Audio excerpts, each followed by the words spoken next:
Hi, this is Lee from the Law School Toolbox. Today we are going to talk about how to regroup, triage, and get the most out of the push leading up to your final exams. Whew, here we are. It's a busy time of year. It's October. Everyone's had the October freak out when we're recording this, and now we are fully thinking about how to prep for exams. So when you're listening to this, you are a few weeks out. These tests come fast and furious in the fall. Yeah, I think at this point, most people are probably starting to feel some combination of fatigued, overwhelmed, stressed out. This is all very normal.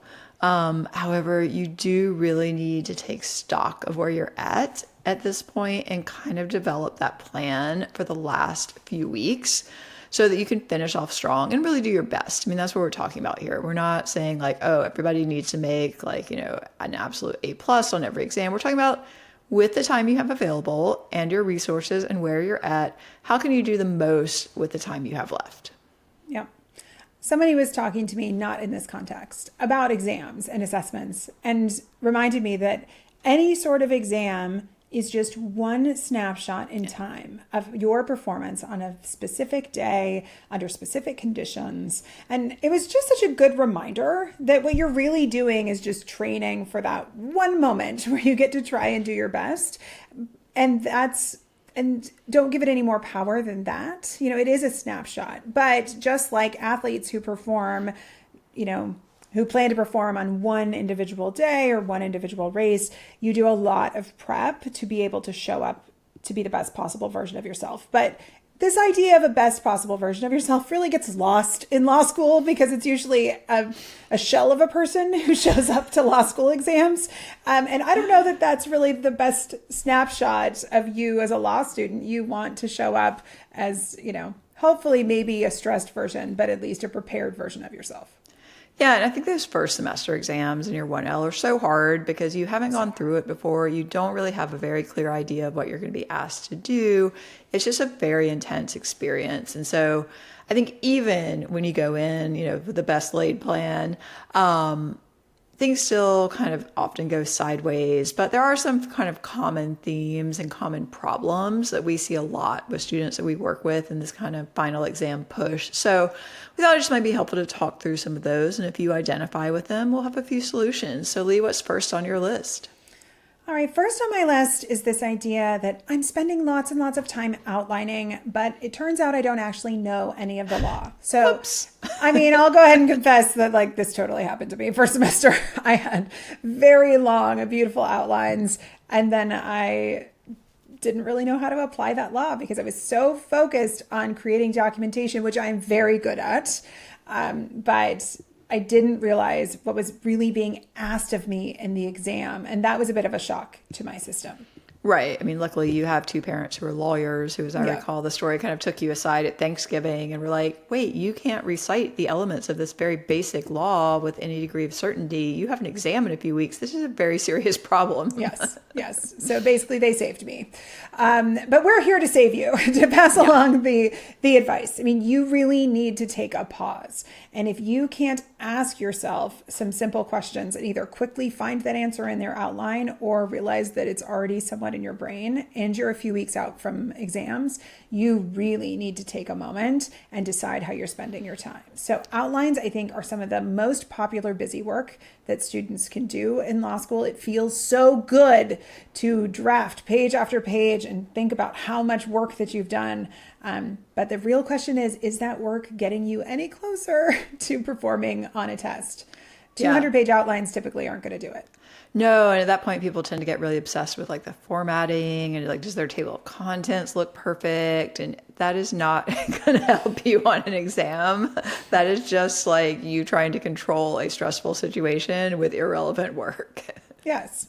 So this is the moment where you want to take a step back and say, what is the purpose of these outlines? What do my exams look like? And what are the study materials I need to perform in those exams? So if you have a closed book exam, it really doesn't matter if your table of contents is perfect, because if it's not in your brain, it doesn't, So I mean, it's cool. It'll be in your apartment, but it doesn't really do anything. Even if you have an open book test, a long outline with a perfect table of contents may not make it easy for you to find the attack plans that you need or how you're supposed to write down the law on a exam question. I mean, you really need to remember that these are tools to help you study and organize the law and maybe reference during the exam. And if they're not working, please stop typing. Please stop. Right. And I think consider, does typing even help you? For me, I did realize one of the things I did right, I guess, my first semester is I realized pretty quickly that having like a big typed up outline was not going to work for me. So I just spent that time doing other things like flowcharts, and I did a lot of like handwritten notes, and I would color them and stuff like that. And that for me was much more effective than just like type. So I think also taking that step back and saying like, has this worked for me in the past? Does it seem like something my brain would work well with? And have I applied it on an exam and actually used it and seen like, oh, that was really helpful? Or no, when I got that question and I couldn't remember the elements of adverse possession, I had no idea where that was in my outline. Maybe that's a problem. And I think you don't need to have a complete outline to test it. I mean, let's use adverse possession, what you just mentioned, right? If you have outlined adverse possession, you can go anywhere and find a hypo on adverse possession. Yeah. It's a pretty easy hypo to come up with. And if that outline doesn't easily give you that answer to do that analysis quickly and clearly, well, that's a huge red flag. Right. And so don't wait until the full exam to test it, or even the full practice exams. Like, test it intermittently to give yourself that feedback and make sure that these documents are working for you. I mean, you can spend so much time getting no value from these documents. It's a really dangerous habit, and it's in all the movies, and everyone's talking about the magic outline. There is no magic outline. There's no perfect outline. It's only the outline that is perfect for you. Right. And a lot of people tend to put like cases still in their outlines first semester. Just get rid of that. Only thing you put there is a case name if it's a really important case. Otherwise, we do not care about the facts of some random case you read in September. It is not relevant. No. Often you can just have the case name. You could say like the name Fox, and then you could say like, it was about donuts. Right. And then that might refresh your recollection. But even then, you probably don't really need it. No one cares if it's about donuts. They're not going to give you a croissant question and ask you to talk about the donut case. Like it's just not how this works. Yeah, that's very true. All right, moving on. Yes. So number 2 is I feel like my study group isn't helping me get ready for my exams. I think this is the second biggest time waster for law students first semester is the comfort of the study group. Yes, and also the group collective thinking of the study group. So I think I learned that in my psych classes. Yeah. So, if you, along with, your 3 or 4 study buddies are going over a hypo and collectively you can all get to the right answer by the end, that's awesome. However, you don't get to take the exam together. So I think at some point you have to really like think about how you're using the study group. Are you using it to maybe get feedback on something you wrote personally? I think that's a great use of a study group. But if you're just like, kind of brainstorming ideas for a hypo and going through it and being like, oh, we did great on that. There's no we, unfortunately, in law school here. No, there really isn't. So I think what study groups are really good for, teaching each other the law. I think teaching other people is a great way to test your own knowledge. And so teaching each other, reviewing, giving each other mini lectures, I think that could be that could be helpful. Going over practice questions. So each doing the practice question and then coming together to review it. I think that can be very helpful. I've also recommended students get together and write additional hypos and then trade them, because I do think that can also be helpful, especially if you have a professor that doesn't provide a lot of practice.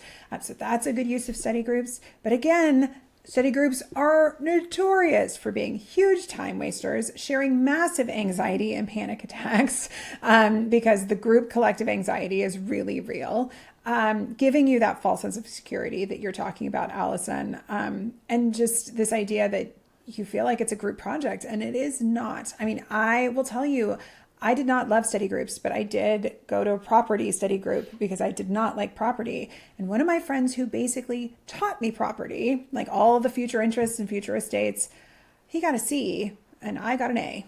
And that's because I took his lectures and then practiced all of it and got really ready for the exam. And even though he felt that he was ready, he didn't do the same amount of practice to execute the test.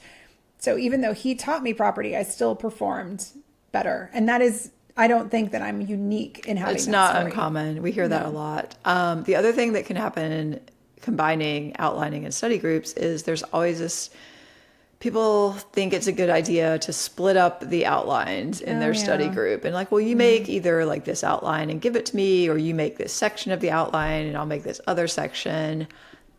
That's not going to work any better than just getting an old outline. And like, as we'll talk about in a second, there are situations where you might just need to get that old outline, but don't think that just because someone's in your study group making you an outline is going to be any different than like something you can pick up off the shelf. Yeah. All right, so let's move on to that, which is another common thing that we see. I haven't been working on outlines, and there's not enough time to get everything done. Classic triage moment here. I'll take this one because that was definitely me second semester, first year. I had been clinically depressed for the first part of the semester. I had not been keeping up with my work. And at some point, my therapist was like, look, you're like a few weeks out from your exams. Are you going to take them or not? You know, I can write you a note, you can take them off, you know, take them later, whatever, but are you going to do it? And I was like, yeah, I'm going to do it. She's like, all right, you're committing to take these tests today. I'm like, I am going to do that. I mean, yeah, talk about triage. I mean, at that point, you literally just have to sit down and be like, what is my calendar? How many days do I have? Where am I? You know, these are all a disaster, but like, where am I in each class? What materials can I get? You know, I think 2 of the classes we were taking that semester were kind of non-standard things the school had made up. So there it's like, all right, I've got to get either like a good friend to give me some outlines. I've got to get old student outlines. Like I can't just go get a book off the shelf. But for, you know, the other classes, it's like crim. I can go get a crim outline. You know, I can just buy the commercial outline. And yeah, then you just have to basically be like, what is my absolute minimal amount of information I need to know? Where can I get that efficiently? And now I'm going to start applying it. And like, yes. I pulled it out. I did okay. It wasn't like my best semester, but it was not a total disaster. Yeah. I think one, it's very possible sometimes to pull it out and to fix this with some dedicated and focused work. Yeah. I think we're at an interesting time, especially with AI tools, because you can, you know, feed AI some of your class notes and ask it to start building you an outline, which I think is interesting. We couldn't do that quickly back in the day. Not even back in the day, like 2 years ago. A year ago, probably. A year ago, yeah, I don't know. So I think that's interesting. But no matter what you do, whether it's pull an old student outline, pull a commercial supplement, use AI, you do still have to own what's in that outline. And I think that's one of the things that sometimes gets lost. It's like, well, I've got the outline. It's like, okay, well, have you cross-checked it with your syllabi? Do you know that it's covering what your professor wants you to cover? Hopefully it was from somebody who took their class, but some professors change their, what they cover each year. And like, sort of, I mean, a first year class is still going to teach what a first year class is, but they might have new cases or new pet projects that they bring into the class. So you still have to own the output. And I think that's incredibly important if you're using AI. AI is your friend, but it can also lead you down a bad path. Well, but the other thing I would say too is I think you really have to evaluate efficiency here. Mm-hmm. So if I'm looking at a scenario where I have a choice of, you know, 2 pretty solid like old student outlines from the previous year, I've looked at the syllabus, maybe 1 case has been added, or, you know, Glennon's, Emanuel's, Gilbert's type of situation with a commercial outline, or trying to get AI to summarize all of my notes that, you know, I was half awake in class taking, I'm probably not going to think that last option is my best. You know, I'm probably going to get the commercial outline for the very black letter law, the in-class outline for like a few of the nuances, and then I'm going to start doing practice questions. Yeah.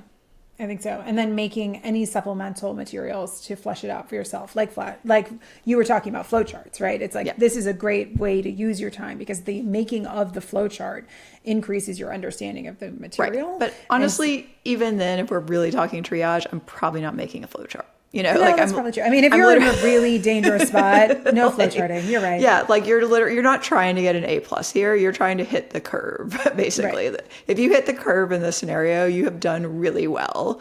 Yeah. So I think you just have to resist this temptation of like, oh, I just need to do more. Because there's like some, there's guilt, there's shame, there's all this stuff about like, I didn't do all this stuff. I need to do it to, prove that I'm like a good person. No, just, you've got to cut that all out and just be like, I need the law, I need the practice questions, and I need to do as many of them as I can. And, if it's an open book exam, yeah, you focus on like what you can bring with you that is going to help you do this analysis on the fly. Yeah, it's very true.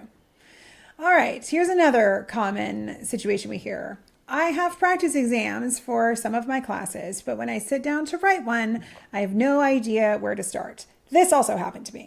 Yeah. My school would do these mock exams where you could go sit in the lecture hall to do the practice exam, which I actually thought was very helpful because it is weird to sit in that hall and hear everybody type. There's like a din to that is a bit unsettling.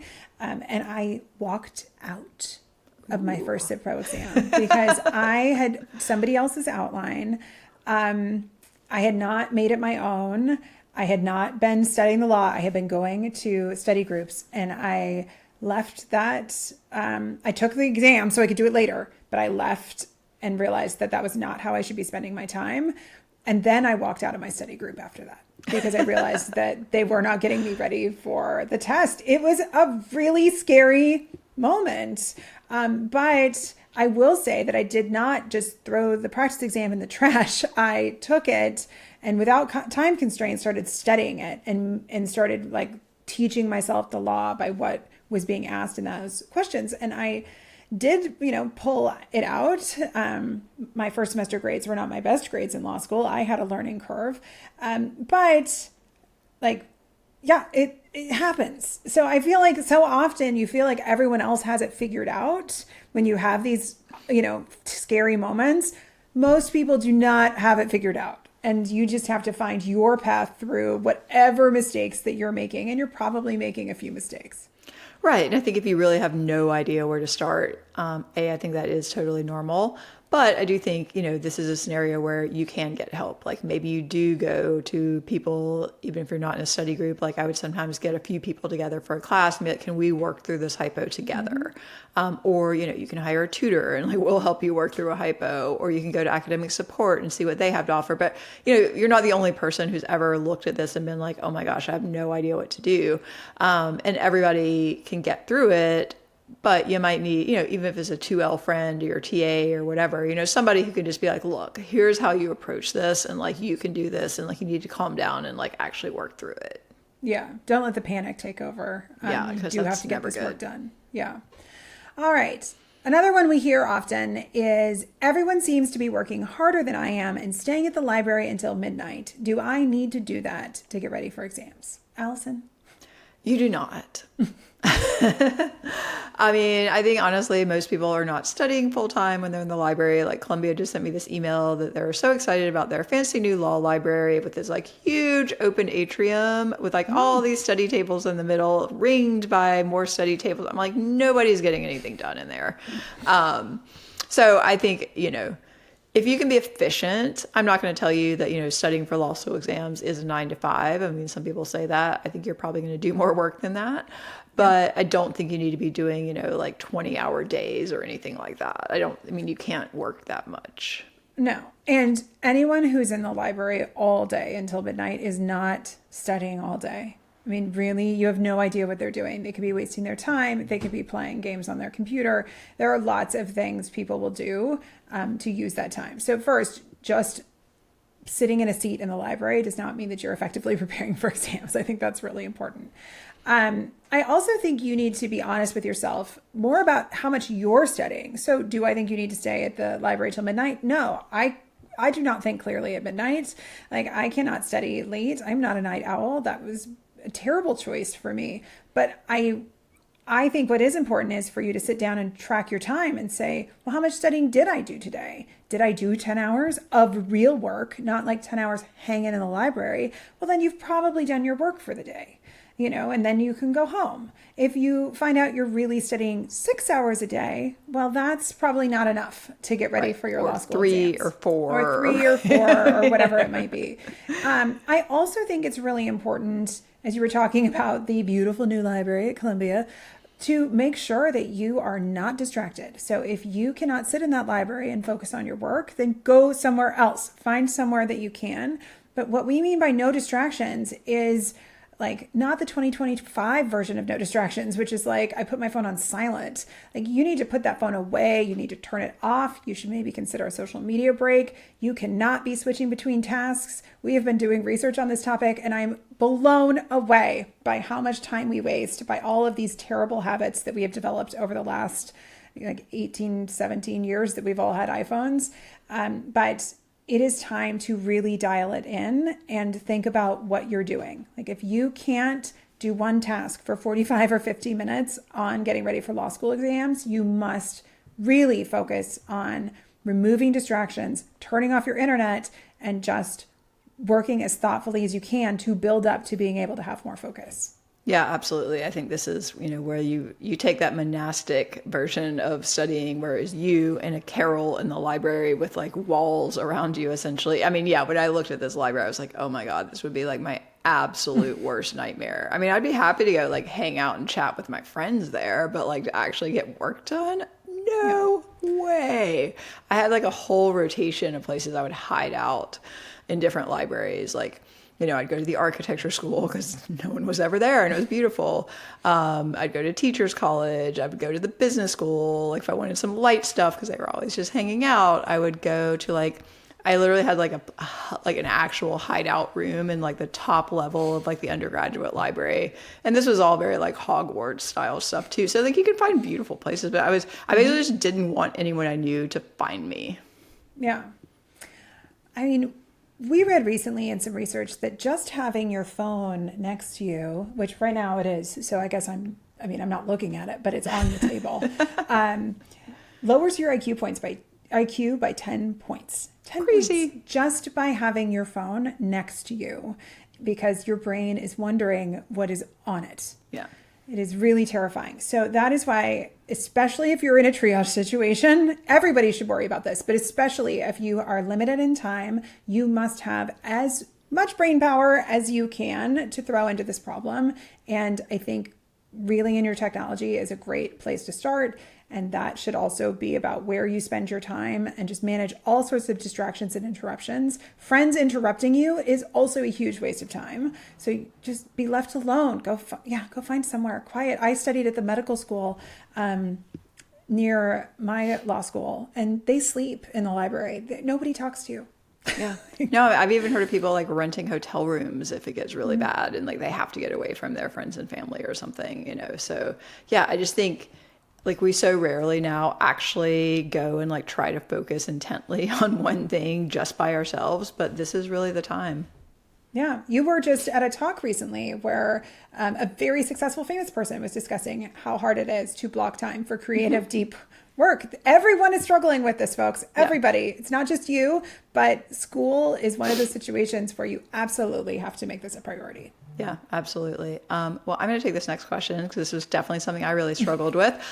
I'm sleeping 4 hours a night and I'm struggling to focus when I'm studying. How am I going to get all my work done? Well, let me tell you, I had actually blocked out like 8 hours a night because I looked at my schedule and I was like, I'm going to be responsible. However, I was studying so late into the night that I thought I could just stop at like 11:30 and brush my teeth and go to bed at midnight. Well, that didn't happen. So I would lay awake in bed until like 3 or 4 in the morning being like, I can't sleep, I can't sleep, I can't sleep, I can't sleep. And then I would get 4 hours of sleep and it was not great. Yeah, no.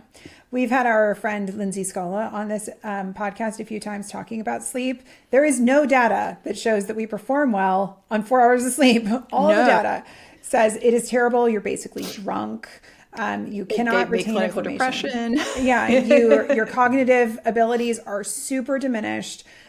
You must find out how to get some rest. And if you are having serious issues around this, you should go talk to somebody at your school. You will not be the first person that they have talked to with this issue, but sleep is incredibly important. Like you must do it. And also, you will likely get sick. I think this is what's tough about fall, is that the weather changes, the flu starts going around. If you get the flu as you're getting ready for finals, that is not a good thing. So, and sleep is one of the things our immune system needs. So it must be part of your study plan.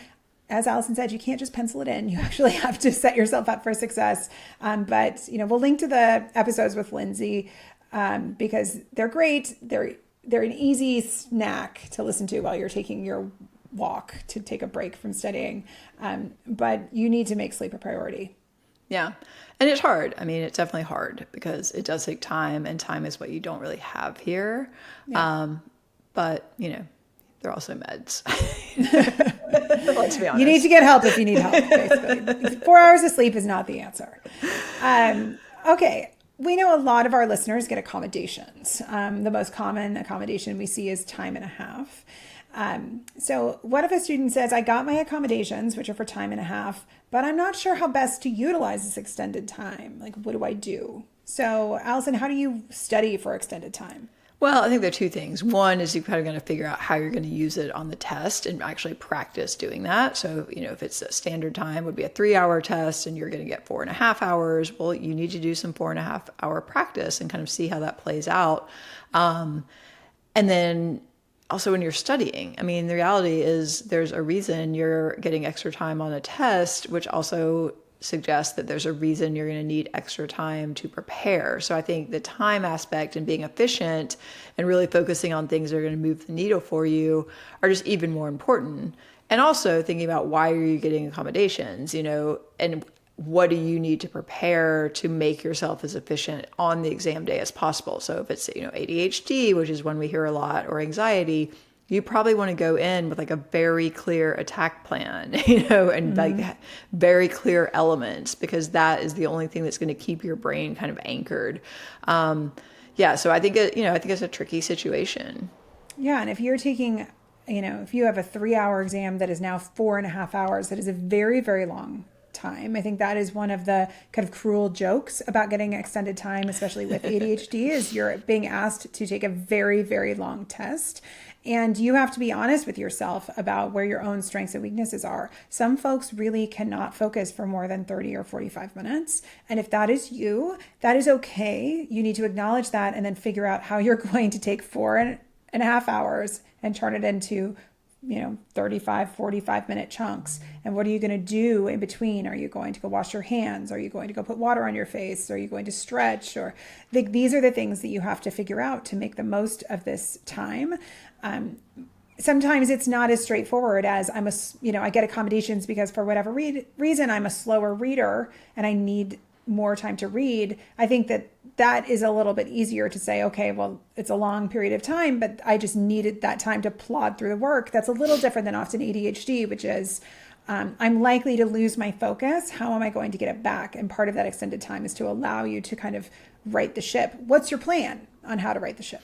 Right. Also, what can you bring in, like in terms of food and caffeine, and like, different schools have different policies. We were basically allowed to bring whatever. So I would literally have like all these different snacks and like water bottles and cold coffee. And, if I was like flagging a little, I'd be like, well, I'm going to take a few shots of my Starbucks drink now, it sounds silly, but, a little piece of sugar might help your brain 3 hours into this.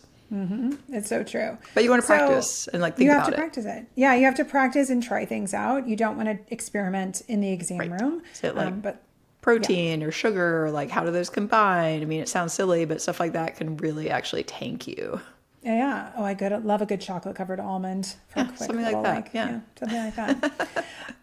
Well, we were already talking a little bit about AI, but we are starting to get more and more student questions about using AI. And so this is a version of what is coming up. I've started using ChatGPT to help me study for exams. It's so confident in its feedback. Should this make me feel confident? No, it should not. The base level reality is these tools are designed to make you feel good about yourself, so you'll keep using them. They may not be providing you correct information. It's actually shocking to me how good they are in some ways and how bad they are in other ways related to the law. Like they don't understand conceptually necessarily like the difference between a plaintiff and a defendant, or like, you're like, okay. So you see some really weird, very wrong answers that it's giving you. So I think there are ways that, this could be good, but you have to be careful. Yeah. I mean, if I was thinking of different ways to use ChatGPT, once I had it make a flow chart from some direction I gave it because I just wanted to see if it could do a visual representation. And it did make something that was downloadable and easy. I think that could save you time, especially if you're one of those perfectionists who spends way too much time drawing or, like futzing with things. I think that's great. That's more along the lines of making coloring pages for kids, which it's possible. I've also used ChatGPT for that. Just saying. I think that, it can help you search for information. That's something as well. Especially if you're giving it a document and you're asking it for things. I mean, but we see really inconsistent results with it looking at hypos. We've fed it student answers and tried to see what it would do with them. It's not pretty. Yeah. I just wouldn't use it that way. I'd be really honest about what it can do.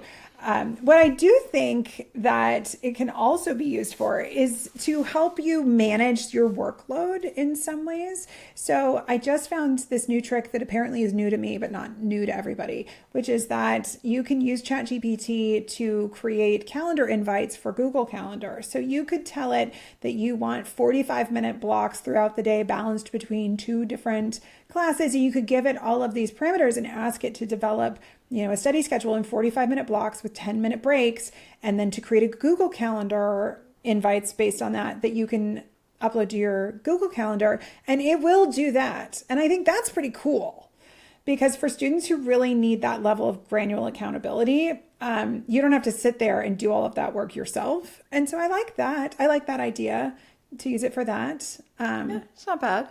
Yeah. I think it's good at transforming things. So if you gave it, say, for example, a 200-page outline and asked, please only use this document, but I want you to condense it down to a 20-page outline, then maybe like a 2-page, attack plan. Mm-hmm. Something like that could be worth experimenting with. Yeah. At least as a starting place. I do think, especially for ADHD students, sometimes that first task is like really hard to do. It's like, how do I get started on a more condensed outline? How do I get started? Yeah. And you can have it start for you. I think that is really great. Comparing documents, comparing your outline to another student outline to make sure you didn't miss anything, cross-checking things it's very good at, making sure that you didn't use the wrong names, or inconsistencies. But yeah, I think you just have to be smart about what it can and cannot do. But I would say at this point in time, I would not use it to give yourself feedback. I would not really even use it to explain areas of the law to you. I do not think that it is sophisticated enough to do that right now. And oh my gosh, I feel like it's even getting worse at how pleasant it is to me. Like, I feel like I'm a pretty compassionate, extroverted person. I like to connect with people. But I'm also a little dry and very busy. And I was doing something on Claude and I really wanted to be like, stop being so nice to me. I just want the answer. Like, I don't want to read all of this text. I've had to do that. I'm like, I don't want you to explain what you're doing. I just want you to output what I asked you for. Yeah. Go. And like, please don't tell me how nice I am or smart I am or what good questions they were. Or when I caught you making stuff up and called you on it, how apologetic you were for going off script. Like, no. It's just such a waste. I don't even want to use my cognitive load to like manage your AI to manage relationships. The emotions of the LLM. Like, I just cannot do it. Also, I will say, I think this could be a huge place people could waste time. Oh, yes. Good point. Down the rabbit hole one goes. Yeah. So if we are thinking about like efficient ways, I do not necessarily, I can think of like 10% of cases where I would say there's like a real argument to be made for using this to do something for you. Otherwise, I think you are probably wasting time. Yeah, I know. And the thing is, you are handing ChatGPT the work that you could get something out of, right? That cognitive offloading. So not only you're wasting time, but you're not doing that heavy lifting to get, struggle into your brain. And I was recently reading something on learning, and the struggle is where the retention comes from. And so all these shortcuts that we take where we prevent ourselves from struggling and making mistakes really slow down our learning. So yeah, like you have to actually sit down at some point and do the hard work. You can't just be like, Claude, tell me what you think the answer to this question is. Oh, great. Okay, cool. That sounds like what I would have said. Next question. Totally. Well, everyone's got to get back to studying for finals. So we're going to have to wrap up here. But the bottom line is you need dedicated work time without distractions. So turn off your phone, even take a social media break. Yes, we're still on ours for anyone who has been listening since August, and it's going incredibly well. So we'll get an update on that later, but just so you know, it really does free up a lot of your time and mental space. And then once you've done that, you need to make sure that you have solid study materials that you can actually learn from. And then you need to do practice and get feedback from study groups, your academic support, or, our tutors. And then you need to make sure you get some sleep and eat some real food and not just pizza so you can perform your best on exam day. And if you do that and be really realistic about your calendar, I think you can come out of this, unscathed. Absolutely. I mean, I think we've seen a number of students who have triaged at the last minute and come out fine. Like we've done it ourselves on different occasions. It is not an uncommon situation to find yourself in. And I really think the biggest thing is just don't give up. Like it's not something that you can't get through and do okay. Yeah. And life happens. Yeah. I mean, I've talked about it before on the podcast. My dad had emergency surgery during the reading days before one of my first law school exams. He was fine, but it was stressful and I wasn't exactly at my best, but I still had to study because it was still happening, and I think that, sometimes you just have to let yourself realize that life is happening. You do the best that you can. But definitely, just make the most of the time that you do have to study. Don't waste time. Right. And I would say, the same question the therapist asked me is like, are you actually going to take these exams? Because you can always get out of them. You can always go and tell them why you can't do this. And, the school will let you postpone whatever. But if you are going to do it, then now is the time to commit to it and just figure out how to get it done in the best way you can. And, that's all you can walk away saying like, hey, I did my best. That's all we're asking for. Yeah. Well, if you enjoyed this video, please take a second to give us a like and leave a comment, and be sure to subscribe so you don't miss any future content. If you have any questions or need some exam help at triaging, or need exam help for triaging, I guess is the way to say it. But if you have any questions or need help triaging for your exams, feel free to reach out to us via the contact form at lawschooltoolbox.com.